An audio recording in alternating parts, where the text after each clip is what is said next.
sendiri. Oh, jadi halo. Perkenalan, halo. Perkenalkan kami dari kelompok 5 yang beranggotakan saya sendiri, Falki dengan NIM 094. Saya Amanda Joselin dengan NIM 190. Saya Ayu Padilla dengan akhiran NIM 085. Saya Eka Pramita dengan akhiran NIM 073. Di sini kita akan ngobrol Santai. Terkait pariwisata, karena ini tugas dari Burut. Harus ada alasan. Gak apa-apa. Terima kasih karena Burut saya udah hampir nabrak orang di depan Lipo. Masukin, Cak. Apa hubungan antara pariwisata sama ekonomi? Oke. Hubungan antara pariwisata dan ekonomi. Pariwisata itu kan pastinya suatu tempat yang pastinya ada konsumen ya. Nah, konsumen ini pastinya akan mengeluarkan yang namanya sumber daya. Sumber daya ini kan uang ya, uang. Untuk setiap pariwisata kan harus ada uang untuk masuk sana.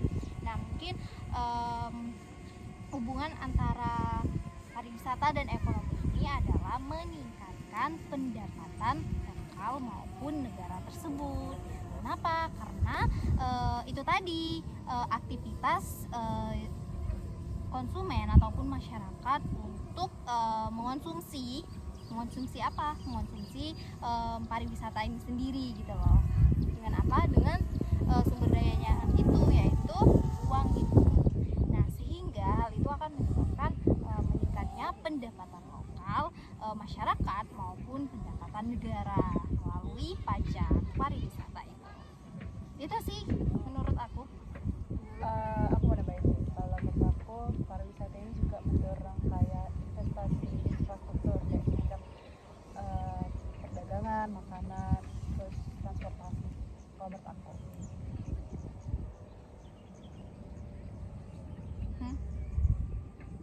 Wes aku.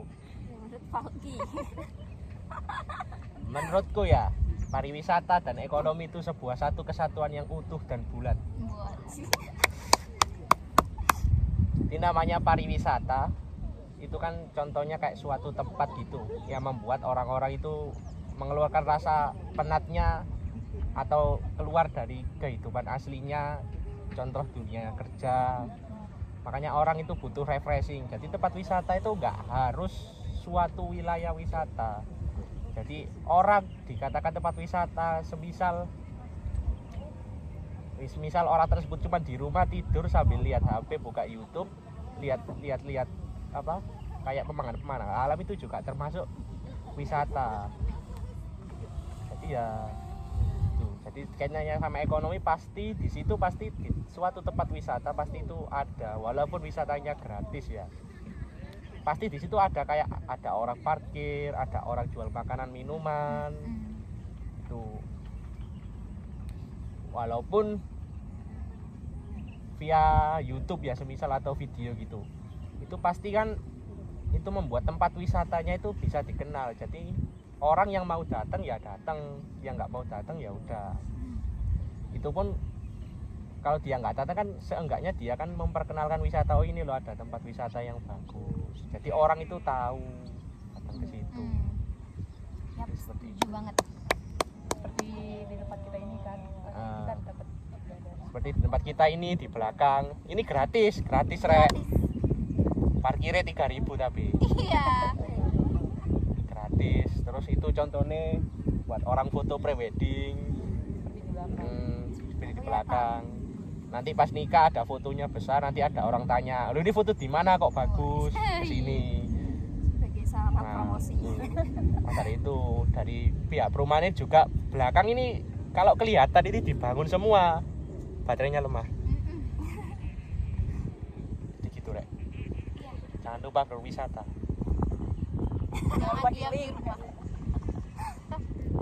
Inti buruk. Lanjut. Pertanyaan kedua. Aku ikut pertanyaan dua.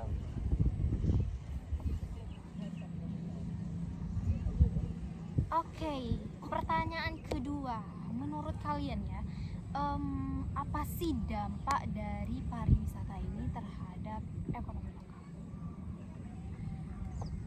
Dampak pariwisata terhadap ekonomi lokal. Iya. Yang pastinya menambah lapangan pekerjaan. Mm, Kan pasti di sekitar pariwisata itu, tempat wisata kan ada kayak sektor itu, sektor perhotelan, akomodasi perhotelan, terus kayak transportasi, terus bisa support UMKM juga. iya benar. Biaya parkir ya. Iya. Oke, bagus. Selanjutnya. Mungkin aku agak sama sih, tapi lebih ke mungkin kayak membantu sumber daya manusia aja sih untuk meningkatin pariwisata yang ada di Kalau dari aku ya hampir sama sih. Jadi dampak positifnya itu satu, pastikan di situ ada akan terbuka lapangan pekerjaan baru ya. Nah, terbukanya lapangan pekerjaan baru pasti kan dapat menambah juga, termasuk nanti ada di pajak ya, pasti pajak tempat itu. Nah, makanya itu dapat menambah devisa negara. Terus aku nambahin yang ada sebenarnya di tempat wisata itu juga ada sisi negatifnya ya. Satu itu contohnya kayak konflik sosial. Jadi kalau semisal di tempat ini sebenarnya itu mana ya, kayak menimbulkan, contohnya di sekitar tempat wisata itu pemukiman kumuh, semisal ada pemukiman kumuh. Nah, terus tiba-tiba ada dibuat tempat wisata, pasti kan nanti bisa mendatangkan orang banyak. Nah, pasti kan nanti yang masyarakat sekitar kan semisal nggak mau rame-rame juga nanti ya bisa terganggu. Terus bisa juga kalau semakin banyak orang juga bisa buat pencemaran lingkungan. Nah, solusinya ya itu ya pengelola tempat wisatanya itu sendiri buat peraturan-peraturan itu. Jadi begitu. Ya, pertanyaan ketiga. Oke, yang ketiga, gimana sih cara untuk pariwisata itu dapat berkembang? Oke, mungkin dari aku dulu. Gimana sih caranya buat pariwisata itu tetap berkembang gitu? Tentunya yang pertama itu melakukan diversifikasi gitu, melakukan penambahan yang mungkin gak ya itu aja gitu dilihat konsumen ataupun masyarakat gitu kan. Kalau gitu-gitu aja kan kayak ya apa sih, bosen gitu kan. Nah, itu tadi melakukan diversifikasi wisata gitu, baik itu menambahkan infrastruktur ataupun spot foto yang bagus. Itu kan biasanya yang banyak bener. Nah, yang kedua mungkin melakukan yang namanya kayak semacam pameran gitu loh, kayak kegiatan lomba, event gitu loh, biar kayak rame gitu pariwisatanya, biar dikenal masyarakat luas gitu loh. Itu aja sih kalau menurut aku. Mungkin lanjut. Menurut aku juga sama kayak Ayu, melakukan diversifikasi, menambah inovasi di tempat wisatanya. Misal nih di danau ini nambah kayak wisata perahu biar menarik. Itu bisa dilihat ya, ada pre-wedding lagi. Keren ini mah. Bayar nggak sih? Harusnya bayar ya. Kan bawa kamera kan harus Ini izin. harus izin Iya. peraturannya. Oke, lanjut aku. Apa ya yang buat pariwisata itu dapat terus berkembang dan dapat diminati, itu yang pertama ya sama sih. Yang pertama itu kayak meningkatkan infrastrukturnya, aksesnya. Contoh, terus bisa pakai promosi branding kayak event-event atau apa di media sosial, promosi media sosial. Tempat wisata yang pertama kali itu sebenarnya nggak perlu rame, yang penting brandingnya yang banyak dikenal, itu nanti pasti kan di kemudian hari kan pasti akan rame. Terus kualitas SDM-nya kayak bahkan orang yang jaga atau yang bersih-bersih. Volunteer ya? Contohnya di sini nggak ada yang keliling bersih-bersih. tapi bersih loh. Bersih, bersih. Isinya bersih. bersih, kotor dikit-dikit. Terus kalau dari masyarakatnya ya harusnya ya mengembangkan apa ya, wisata-wisata lokalnya lah, kayak bantu pemerintah, contoh kayak jualan-jualan apa gitu di samping-samping biar orang itu kalau lapar gak cari jauh. Kudu rek, bayangin rek dek kene ado-ado kamar mandi ini Indomaret lho waduh rek. Gak ono kamar mandi. Ya ayo ada kamar mandi kan ya? Jangan dong kayak. Oke, lanjut ke Lanjut. aku ya. Oke. Kenapa 5 sektor? Jadi sekarang kenapa ya? Ada namanya 5 prioritas pariwisata ekonomi rek. Untuk mengembangkan pariwisata itu dapat berkembang dan harus tergantung pada keadaan dan karakteristik setiap destinasi. Ya, jadi 5. Iya sih, jadi 5 prioritas. Mungkin Menurut salah kalian, satunya aja. menurut kalian semisal tak kasih 5 prioritas yang harus diutamakan dalam pariwisata itu apa? Ngono rek.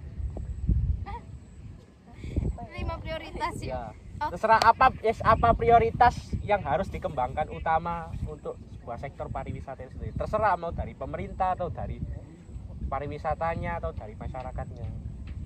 Menurut kalian? Oke. 5 prioritas yang ada di pariwisata. Yang pertama itu pastinya keamanan ya. Keamanan itu penting banget gitu. Itu sih, itu keamanan. Yang kedua itu mungkin infrastrukturnya itu yang harus kayak wow gitu loh. Wow gitu, yang bisa kayak memikat gitu. Dan mungkin yang ketiga itu ngadain kegiatan-kegiatan sosial gitu yang bisa diikutin oleh masyarakat umum gitu. Ya gitu aja. 5 kebanyakan ini. Iya, terserah, nggak harus 5. Ya 3 aja cukup. Jawabannya sama Ayu. Aku juga sama. Infrastruktur sama keamanan. Keamanan. Ya wis sing dawa arek cocok padha arek. Terus mungkin apa ya? Oh. Diversifikasi produknya juga. Diversifikasi produk, iya penting banget. Oke, ini aku lanjut ke yang 5 sektor ya. Oke, sempet di berita kemarin itu ada berita bahwa Kemenkrab itu menyatakan bahwa di Indonesia itu sekarang ada 5 sektor pariwisata prioritas Indonesia. Salah satunya itu adalah Danau Toba, dan kelima pariwisata ini adalah pariwisata yang sangat terkenal baik di Indonesia maupun di mancanegara. Nah, menurut kalian itu apa sih yang menjadi alasan kelima sektor pariwisata ini, khususnya Danau Toba itu bisa menjadi prioritas pariwisata di Indonesia? Aku mau jawab. Mungkin yang pertama kan Danau Toba juga keindahan alamnya gitu kan. Yang aku tahu semenjak COVID itu banyak perubahan, kayak renovasi. Mungkin di sekitar Danau Toba itu ada ditambah suatu wisata lagi yang mungkin menarik perhatian dari orang sekitar. Terus kalau dari aku ya, sebenarnya aku belum pernah lihat Danau Toba secara real gitu. Walaupun lewat media sosial itu pun paling cuman foto-foto Iya. yang lalu-lalu. Iya, benar. Jadi kalau menurutku ya mungkin yang membuat pemerintah itu menjadikan Danau Toba sebagai pariwisata unggul Indonesia ya mungkin karena itu kan juga sebagai ikon Indonesia yang dikenal oleh banyak orang luar mancanegara. Terus salah satu penyumbang devisa pariwisata terbesar itu bisa jadi juga Danau Toba. Iya. Terus di sekitar Danau Toba itu kan mungkin juga banyak masyarakat pedagang-pedagang atau UMKM kecil di sekitaran Danau Toba yang dapat menunjang Danau Toba itu sendiri, dibandingkan kayak di tempat kita ini wisata-wisata kayak gini contohnya kan belum dikenal orang gitu. Iya, benar. Jadi prioritas pemerintah sepertinya kebanyakan 5 itu dikarenakan banyak dikenal orang sih. Seperti itu. Bener. Menurut tuh sama Fakti, mungkin banyak dikenal orang sama penyumbang devisa banyak. Iya, ngomong-ngomong terkait devisa, bahwa sektor pariwisata di Indonesia itu merupakan salah satu sektor yang menyumbang devisa terbesar di Indonesia. Bener kata Palki. Peringkat kalau nggak salah itu peringkat ketiga setelah perdagangan internasional. Nah, sektor pariwisata ini peringkat 3 dalam menyumbang devisa terbesar di Indonesia gitu. Dan ini pastinya akan berakibat pada pendapatan nasional. Iya gitu. Seperti itu guys. Tunggu video kami selanjutnya. Terima kasih.